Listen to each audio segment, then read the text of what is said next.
Shalom y bienvenidos de vuelta a Israel con Aline. Hoy estamos en la hermosa Galilea, la región del ministerio de Jesús, donde realizó gran parte de sus milagros. Por estas aguas Él caminó y aquí calmó la tormenta. Pero hoy vamos a conocer un lugar que, según las propias palabras de Jesús, es peor que Sodoma. ¿Qué ciudad es esta? Cafarnaúm. Vamos a conocer la ciudad, entender por qué fue maldecida y descubrir su trágico final. Entonces, si están listos, vamos a empezar. Quizá te preguntas por el frasco que llevo en el cuello. Lleva tierra del monte del templo y la historia bíblica conmigo. En 1999, esta tierra fue desechada ilegalmente para borrar nuestro pasado, pero los arqueólogos la rescataron con el proyecto de cribado del monte del templo. Puedes ser parte de esta historia y apoyar su labor. Escanea el código QR o revisa el enlace de abajo para un regalo de vacaciones inolvidable.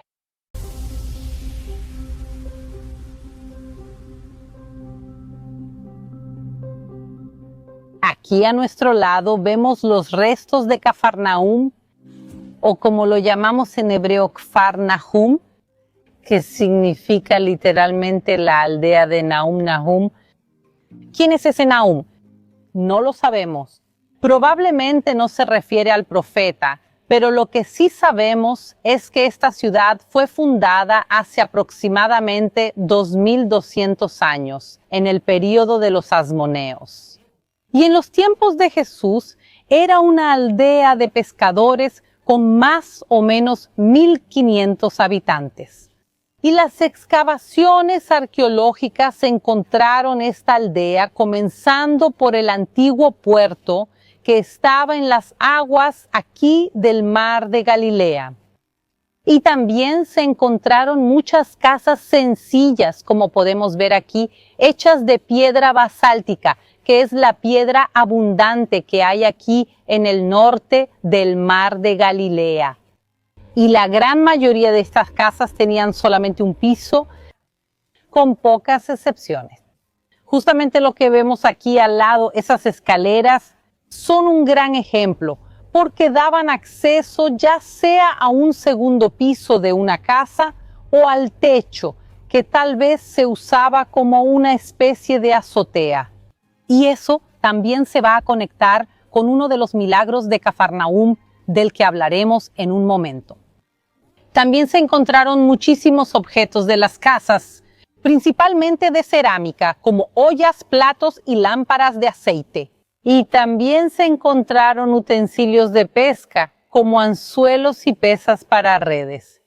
Entre los muchos pescadores que vivían aquí en Cafarnaúm, también vivía Pedro. Pedro era originario de Betsaida, que es una ciudad no muy lejos de aquí, pero en su vida adulta él se muda a Cafarnaúm, probablemente para estar aún más cerca del mar de Galilea y principalmente del gran puerto que había aquí, literalmente para vivir cerca de su trabajo. Y de todas las casas que vemos aquí, ¿cuál es la casa específica de Pedro? Ahora vamos a conocerla juntos.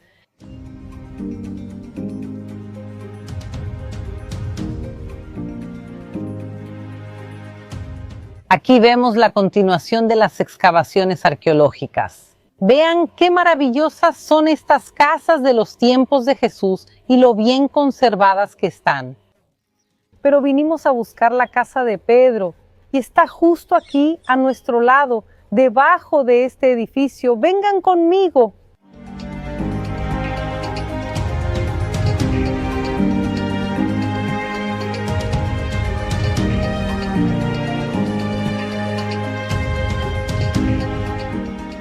Pero la importancia principal de esta casa no es por Pedro, sino por Jesús. Al principio de su ministerio, Jesús fue rechazado en Nazaret y por eso él se muda a vivir a Cafarnaúm, más específicamente en la casa de Pedro. Y él transforma este lugar en su base ministerial, Desde aquí, él viajaba a las ciudades cercanas, como Magdala, como Betsaida, como Corazín. Aquí era el centro de su ministerio, y esta ciudad se vuelve tan importante para él que la Biblia empieza a llamar a Cafarnaúm como la ciudad de Jesús. La Biblia no llama ciudad de Jesús a Belén, donde él nació, ni a Nazaret, donde vivió la mayor parte de su vida, ni tampoco a Jerusalén, donde fue crucificado, sepultado y resucitó. Y sí, la Biblia dice que la casa de Jesús estaba aquí, en Cafarnaúm. Días después Jesús entró de nuevo en Cafarnaúm y pronto se escuchó decir que él estaba en casa. Y en esta casa Jesús hace dos grandes milagros. Uno de ellos es la curación de la suegra de Pedro, que tenía fiebre. En esa época la fiebre podía ser algo mortal. Y aquí también Jesús realiza la curación del paralítico. Y unos días después entró otra vez en Cafarnaúm y se supo que estaba en casa. Y pronto se juntaron tantos que ni siquiera en los lugares junto a la puerta cabían, y les anunciaba la palabra. Y vinieron a él llevando a un paralítico traído por 4 personas. Y como no podían acercarse a él por causa de la multitud, descubrieron el techo donde estaba y, haciendo un agujero, bajaron la camilla en la que yacía el paralítico. Y Jesús, viendo la fe de ellos, le dijo al paralítico: Hijo, tus pecados te son perdonados. A ti te digo, levántate, toma tu cama y vete a tu casa. Y levantándose, tomando enseguida la cama, salió en presencia de todos, de modo que todos se admiraban y glorificaban a Dios diciendo: Nunca habíamos visto algo así. Escuchamos que estos hombres rompieron parte del techo, desmontaron parte del techo para bajar al paralítico. Y las excavaciones arqueológicas aquí en Cafarnaúm comprueban cómo fue posible eso. Porque las casas estaban hechas de piedra, piedra basáltica, esa piedra dura. Sin embargo, los techos estaban hechos de vigas de madera y llenos de paja y barro, y por eso el techo era fácilmente desmontable. Y de esa manera, esa persona fue puesta por el techo y salió caminando por la puerta principal de la casa. Pero ¿cómo podemos saber que fue exactamente esa la casa? ¿Cómo puedo decirles que esta es la casa de Pedro, donde Jesús vivió e hizo sus milagros, y no otra de tantas casas de aquí? Primero, cuando hablo de la casa de Pedro, no me refiero a este edificio octagonal, eso que parece medio circular. La casa original de Pedro de la época del primer siglo son esas paredes que están atravesadas, y cuando fue construida, esa casa era igual a todas las demás casas de Cafarnaúm. Aquí era la casa de una familia normal. Sin embargo, al final del primer siglo, es decir, décadas después de que Jesús vivió aquí, esta casa cambió completamente de función. Vemos que en las excavaciones ya no se encuentran utensilios domésticos como platos y vasos, sino que se encuentran utensilios más colectivos, lo que muestra que esta casa, al final del primer siglo, se transformó en una iglesia doméstica. El lugar fue trabajado, las paredes fueron cubiertas de yeso y el lugar fue transformado en una casa especial. Y también en las paredes de la casa se encontraron inscripciones que se referían a Jesús y Pedro. ¿Por qué el lugar fue transformado en una iglesia doméstica y no en una iglesia propiamente dicha? ¿Por qué? Porque el cristianismo era una religión prohibida y perseguida en el Imperio Romano durante sus primeros siglos. Y por eso este lugar funcionó como una iglesia clandestina. Pero desde el principio y solo después, en el siglo IV, el lugar fue ampliado y mejorado para convertirse, propiamente dicho, en una iglesia. Y finalmente, en el siglo V, se construye una iglesia pública y abierta a todos. Podemos ver los restos hasta el día de hoy. Esta iglesia octagonal era común en el periodo bizantino que las iglesias fueran octagonales. Y por eso aquí tenemos una línea histórica, desde el primer siglo hasta el día de hoy, y por eso sabemos diferenciar esta casa de las demás. Y finalmente, en 1990 se construyó esta iglesia y podemos ver que fue construida sobre columnas. La idea es tener una iglesia en el lugar, pero de esta manera no taparía la arqueología de los tiempos de Jesús. Y más que eso, vamos a entrar en ella, porque ellos hicieron una construcción de una manera muy interesante, con el piso en el medio siendo de vidrio, para que podamos mirar hacia abajo y conectarnos con la arqueología bíblica.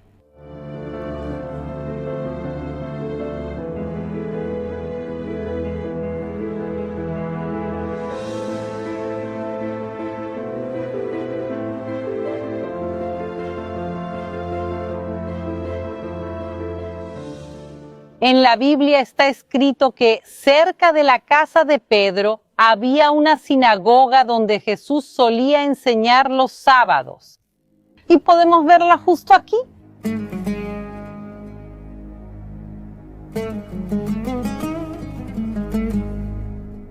Miren qué hermosa, qué imponente es esta sinagoga. Vemos que fue hecha con el mejor lujo del mundo antiguo.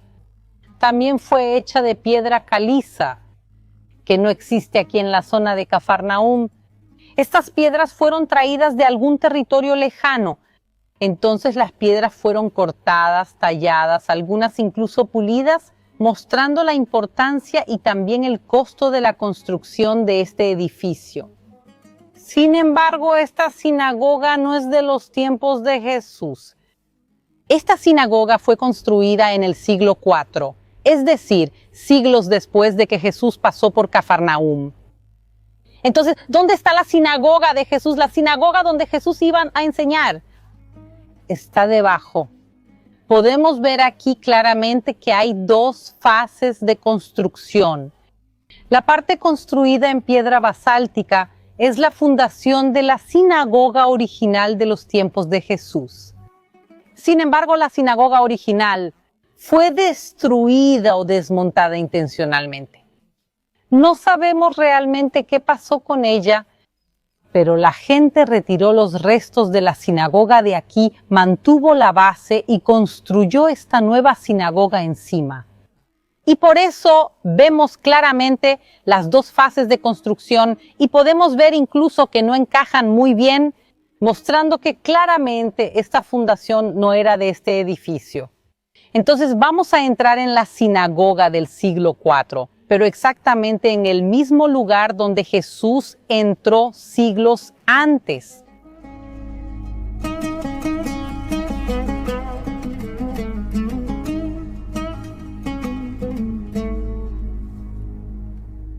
Jesús enseñaba en esta sinagoga y la gente se maravillaba de la autoridad con la que Él enseñaba.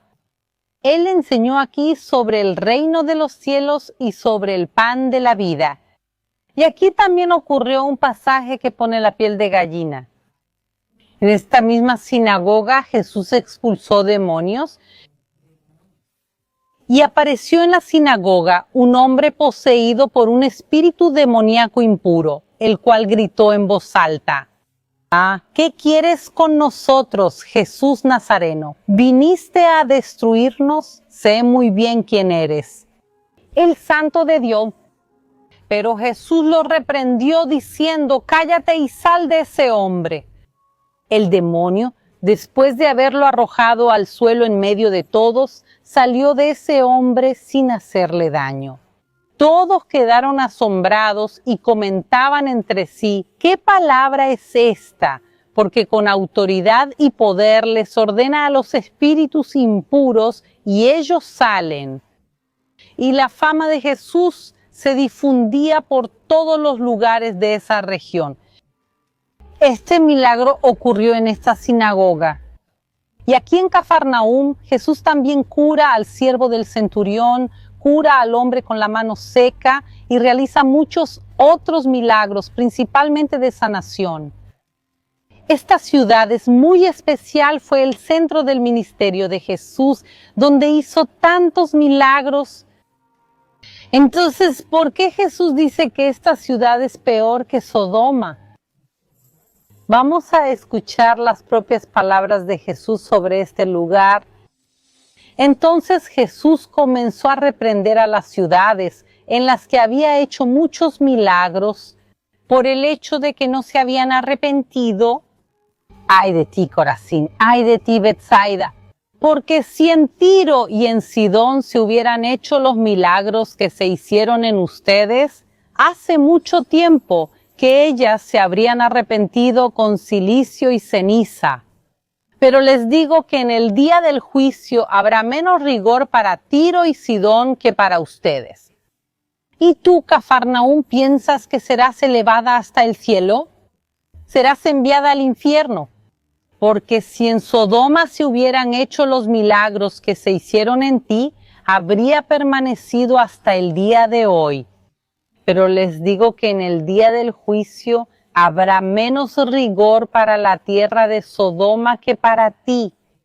Jesús maldice 3 ciudades, Cafarnaúm, Betsaida y Corazín. Estas 3 ciudades fueron las que más milagros de Jesús presenciaron.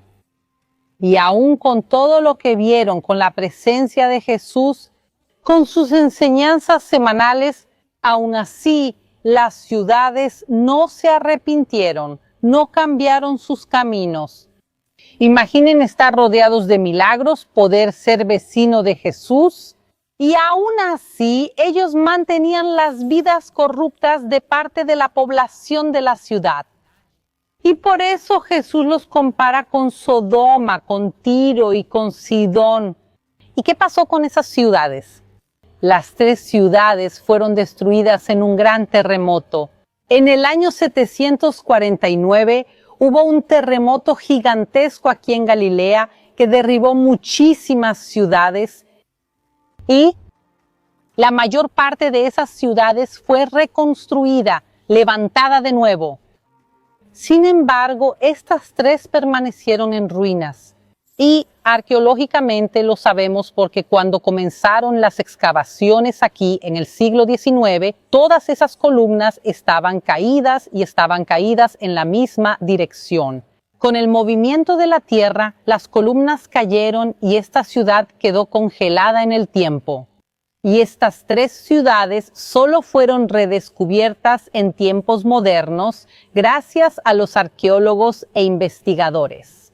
Cafarnaúm específicamente solo fue identificada en 1838 por Eduardo Robinson. Y estas ruinas son la prueba, el cumplimiento de estas palabras de Jesús. Tenemos aquí en Israel muchas ciudades milenarias, pero estas 3 ciudades, como vemos aquí a nuestro alrededor, quedaron en ruinas. Pero el final de la historia de Cafarnaúm, yo no lo veo como algo terrible y triste, sino como una revolución de la fe. Jesús vino aquí e hizo todos los milagros. La gente los vio pero no creyó. Y después de 2000 años, el lugar fue redescubierto, reexcavado, abierto al público, y miles de personas todos los días vienen a conocer este lugar, principalmente peregrinos que vienen a conocer la Tierra Santa. Entonces la ciudad en la actualidad está llena de personas que no vieron a Jesús cuando Él caminó por aquí, pero tienen plena fe en Él. Entonces esta ciudad, que era un símbolo de la falta de fe y de arrepentimiento, se transformó en uno de los principales lugares de la fe cristiana de toda Tierra Santa. Y por eso, si planean un viaje a Israel, realmente este es un lugar imperdible debido a su importancia histórica y también a su arqueología. Espero que les haya gustado el video de hoy y nos vemos la próxima semana.